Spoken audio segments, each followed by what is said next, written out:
What's up, Stratego brothers? This is OuweSok again with another episode of Broken Pieces, and today I'll be looking at kernels.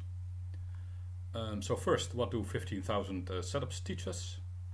15,000 setup teaches that in about 1 in 10 games you will find a kernel in in the front line. So only 1 in 10 games, that's not much. Also 1 in 10 games you will find a kernel in the back row. So that's another very unpopular place to find your kernels. The second row is by far the most popular, followed by the third. And as might be expected, you will find a high concentration of kernels behind the lake.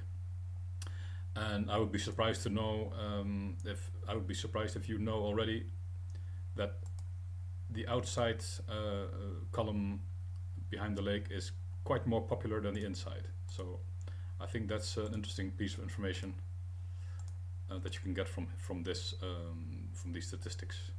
More here and here than here and here. The second row here and here and here is all about equally popular, as well as the third row. What is obvious also is that these spots are very unpopular to place your kernels. So I think the two most important facts that you probably weren't aware of is more kernels in the outside behind the lake and less kernels in these spots. Yeah, and that's one other thing I want to say about kernels in a setup. Are you one of these guys that always places that separates the kernels? So one on the left, one in the middle, or one in the middle and one on the right, or one on the left and one on the right? Are you always spreading your kernels? Then I think that's a leak in your game. I think sometimes you would also be capable of placing your kernels together, both in here, both on the right. Probably these are probably the best places to double up kernels. And try and surprise your opponent. Maybe after exchanging a kernel on one side, you still have a kernel over there, and that will be probably quite unexpected for your opponent. Maybe he thinks it's a major and you can capture a major of his, or maybe you can surprise him in the endgame. So I think really placing two kernels close to each other should be something that you are capable of in your setup.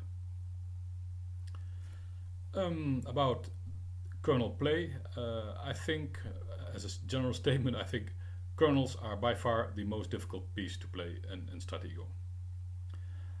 That's right, it's the most difficult piece to play. And the reason for this is that it's a very important piece, a very big piece, a piece that is not expendable. You don't want to capture a couple of pieces and then run into a bomb. You really want to get something significant for your kernel, and if you lose it, at least get a big piece info.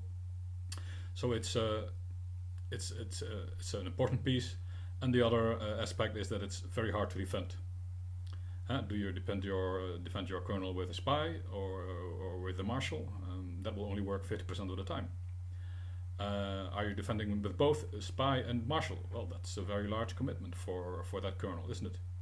So kernels are pretty hard to defend, and especially in an early game, when you have no escape routes built for your kernel, it can be easier for your opponent to trap your kernel and get it.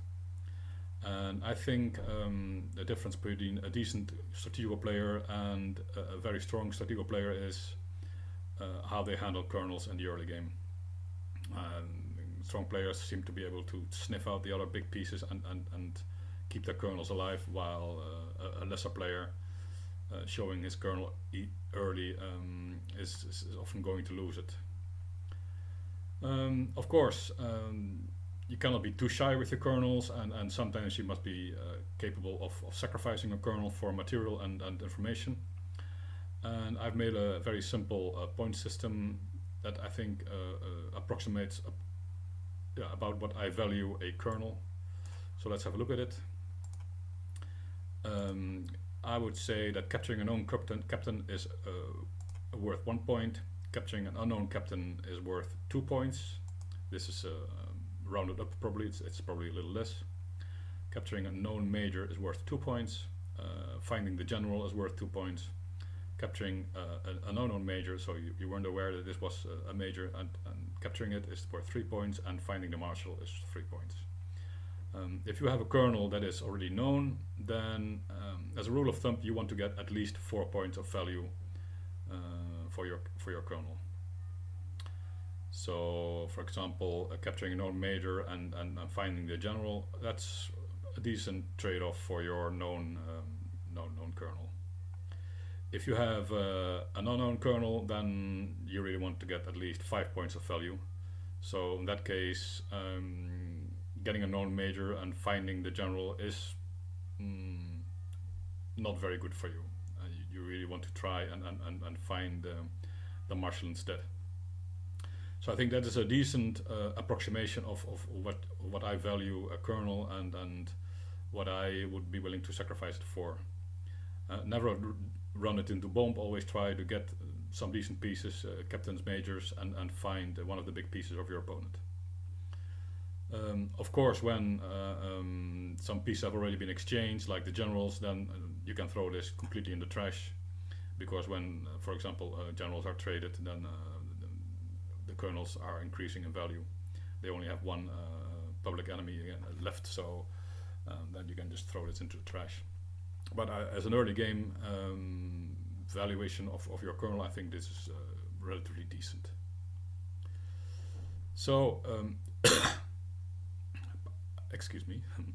So colonels in the early game, I would try and keep them hidden until you find something that's really valuable to capture. And the colonel game will change completely when one of the big pieces of your opponent is found. Because now, if you find the general or the marshal of your opponent, then now only one enemy of your colonels is hidden, and more importantly, you know now exactly how to protect your colonels. So the colonel game changes, yeah, quite a lot at the moment that the big piece is found, and especially the general. If the general is found, you can be quite aggressive with your colonel, because marshal info is so much more valuable than general info. So capturing something and losing to the marshal is just never really a big loss for you, because now you have info on both big pieces. Your second colonel is safe, and if your general is still hidden, then also there you can get some nice value out of it. So yeah, I think that sums it up a bit. Colonels are a tricky piece, very valuable. Don't drill it to a bomb, it's just really too good for that. And try to get some nice material and find a big piece, and yeah, you should be okay losing a colonel to that. So I think that's it for the colonels. I hope you picked up something, and see you in the forums. Bye bye.